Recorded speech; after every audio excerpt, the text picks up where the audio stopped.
Этот красивый вид спорта развивается в Якутию уже несколько лет. У нас есть лидер по тэквондо, трехкратный чемпион России, обладатель Кубка Европы Руслан Моисеев.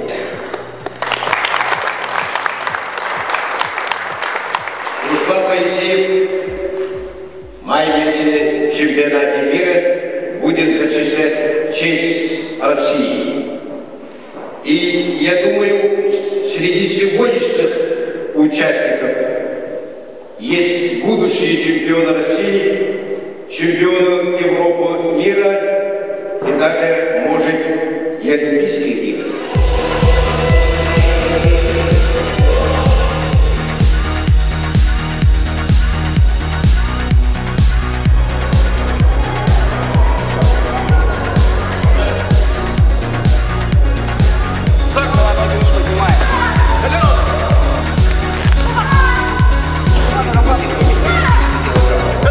Во Дворце спорта 50 лет Победы собрались команды из 4 регионов. Это Камчатка, Сахалин, Хабаровский край и Республика Саха-Якутия. Те участники, которые выиграют этот этап, будут представлять наш федеральный, Дальневосточный федеральный округ в финале, который пройдет летом этого года в Казани и в Пензе.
Уровень достаточно высокий, скажем так.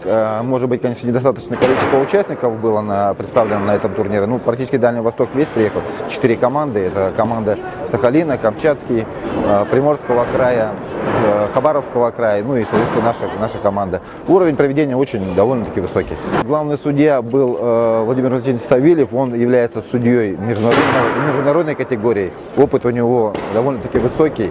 И в соответствии с этим,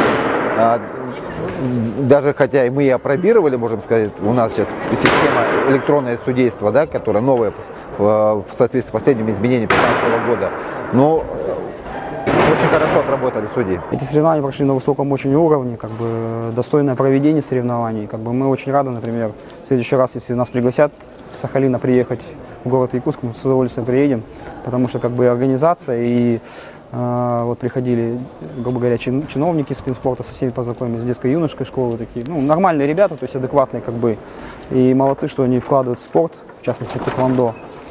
Ну и как бы показатели этих работы общие, эти соревнования, как бы, которые прошли на высоком уровне, еще раз повторю.